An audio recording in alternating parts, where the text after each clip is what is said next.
Assalamualaikum warahmatullahi wabarakatuh.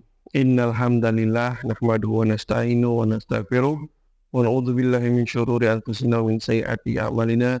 May yahdihillahu fala mudhillalah wa may yudlil fala hadiyalah. Asyhadu an la ilaha illallah wahdahu la syarikalah wa asyhadu anna sayyidina Muhammadan abduhu wa rasuluh la nabiyya ba'dah amma ba'd. Pemirsa YouTube channel Al Khairat Milenial, Pondok Pesantren Putra Al Khairat Pusat Palu yang dirahmati Allah Subhanahu wa taala.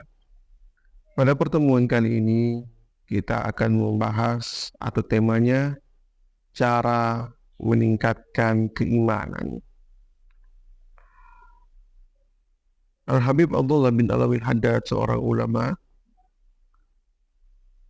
pernah suatu ketika ditanya, "Ya Imam Habib, saya ini ingin untuk berbuat ketaatan, pengen, namun berat untuk melaksanakannya." Kemudian Habib Abdullah bin Alwi Haddad menyebutkan bahwa sumber beratnya seseorang untuk berbuat ketaatan ada 4 hal, ada 4 penyakit dan perlu diobati. Yang pertama yaitu lemahnya iman. Nah, lemahnya iman ini ia sudah mengetahui bahwa ini adalah hal yang benar, ia tinggalkan. Padahal ia sudah mengetahui bahwa hal ini dilarang, malah ia kerjakan. Ya, ini contoh orang yang lemah imannya. Ia tidak mengamalkan dengan apa yang ketahui. Nah, kata Imam Haddad, maka obatnya itu dengan menguatkan keimanan. Ya, bagaimana cara menguatkan keimanan? Yang pertama,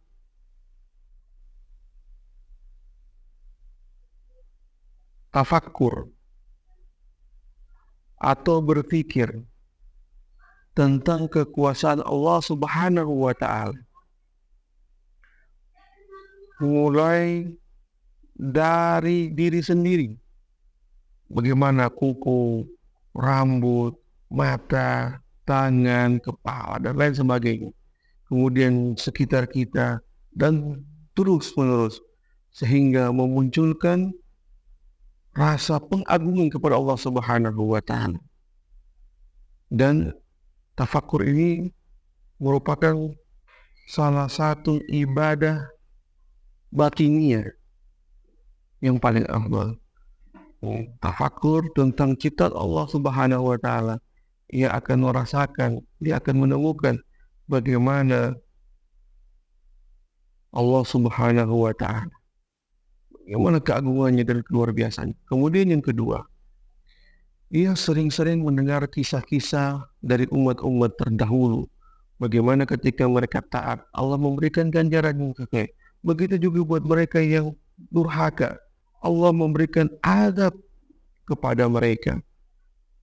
Nah, kita bersyukur umat Nabi Muhammad SAW bahwa hukuman ketika kita melakukan kesalahan ditangguhkan oleh Allah Subhanahu wa taala. Dulu umat-umat sebelumnya ketika ada yang berbuat dosa, tertulis pada malam hari, tertulis di depan pintunya bahwa si fulan telah melakukan dosa. Bahkan banyak sanksi-sanksi yang lain. Nah, kemudian yang ketiga yaitu memperbanyak amal saleh. Nah, ini kesempatan kita di bulan suci Ramadan ini, bahwa amal-amal saleh kita ini didorong oleh Allah Subhanahu wa taala. Yang dulu akal kita melawan nafsu bersamaan dengan setan, pada bulan suci Ramadan Allah ikat setan dan akal kita dihadapkan dengan yang namanya nafsu tersebut. Hingga apakah akal kita dapat mengalahkan nafsu. Jadi kenapa dengan amal soleh itu dapat meningkatkan keimanan? Karena al-iman yazid wa yanqus. Iman itu bertambah dan berkurang. Yazid bil amali shalihah, bertambah dengan amal-amal saleh, wa yankus bil maksiyah, dan berkurang iman tersebut dengan maksiat. Ini ada 3 cara yang disebutkan oleh Habib Abdullah bin Haddad untuk meningkatkan keimanan. Kemudian ada 3 hal lagi yang menyebabkan orang berat untuk melakukan ketaatan. Yang kedua yaitu al-jahal, kebodohan. Maka obatnya adalah belajar. Tidak harus di bangku kelas. Boleh dengan bertanya. Cari guru yang jelas. Tidak asal dari internet dan lain sebagainya. Kata Imam Haddad, kalau misalnya mau belajar bahwa ilmu itu untuk kepentingan diri sendiri, bahwa ilmu itu sedikit, baik untuk sahnya ibadah atau keyakinan kita, ketahuan kita, ilmu itu sedikit. Tapi kalau untuk hajatnya manusia, untuk kebutuhan maka kebutuhan manusia sangatlah banyak. Ya, seperti haji, tidak wajib kecuali kita mau haji. Kita mau puasa, tidak wajib kecuali kita mampu. Kita mau zakat, tidak wajib kecuali kita punya harta. Berbeda dengan sholat, karena dilakukan setiap hari, maka harus kita pelajari dengan sebaik-baiknya.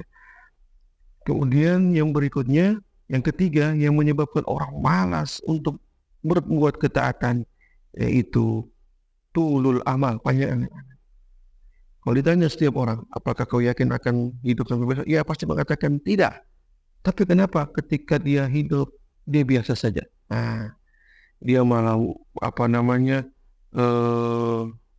mengumpulkan harta sebanyak-banyaknya. Dia lupakan untuk berbagi dengan apa yang ia miliki. Itu sebuah penyakit tulul amal. Salah satu ciri yang paling jelas penyakit tulul amal adalah bakhil ataupun kikir. Wah, obatnya satu. Iktaru min dzikri hadzi min ladzat. Perbanyak mengingat sesuatu yang menghancurkan kenikmatan. Apa itu yang menghancurkan kenikmatan? Yaitu kematian. Kemudian penyebab yang keempat yaitu makan haram atau subhat. Terdapat sebuah riwayat, man akalal haram asad jawarihu syam aba. Man akalal haram atau jawarihu syam aba.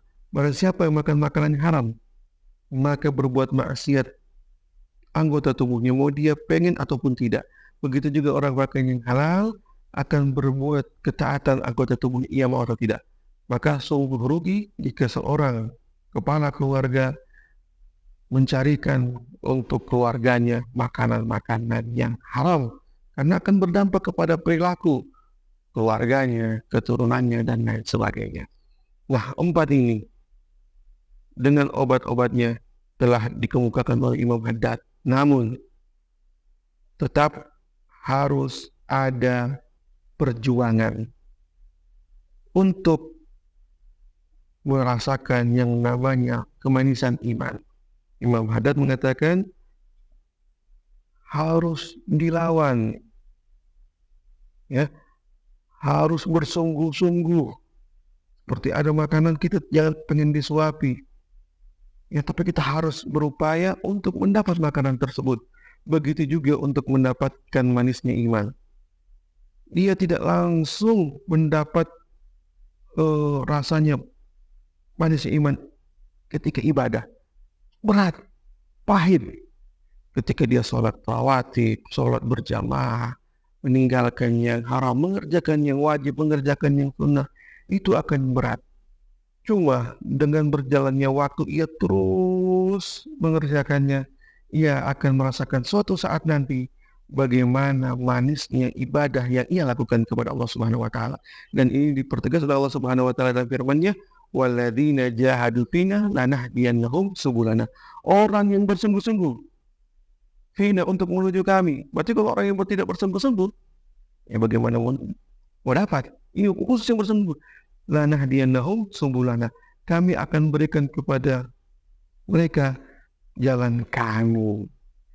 Kapan waktunya? Tidak ada yang tahu kecuali Allah Subhanahu wa taala. Kapan kita dilihat oleh Allah Subhanahu wa taala sungguh-sungguh akan diberikan oleh Allah Subhanahu wa taala. Kadang sebentar, kadang lama, kita memohon kepada Allah Subhanahu wa taala diberikan taufik dan hidayah untuk dapat berbuat ketaatan kepadanya dan apa yang kita lakukan diridhoi oleh Allah Subhanahu wa taala. Mungkin itu saja yang dapat kami sampaikan, lebih dan kurangnya kami mohon maaf. Wabillahi taufiq wal hidayah. Wassalamualaikum warahmatullahi wabarakatuh.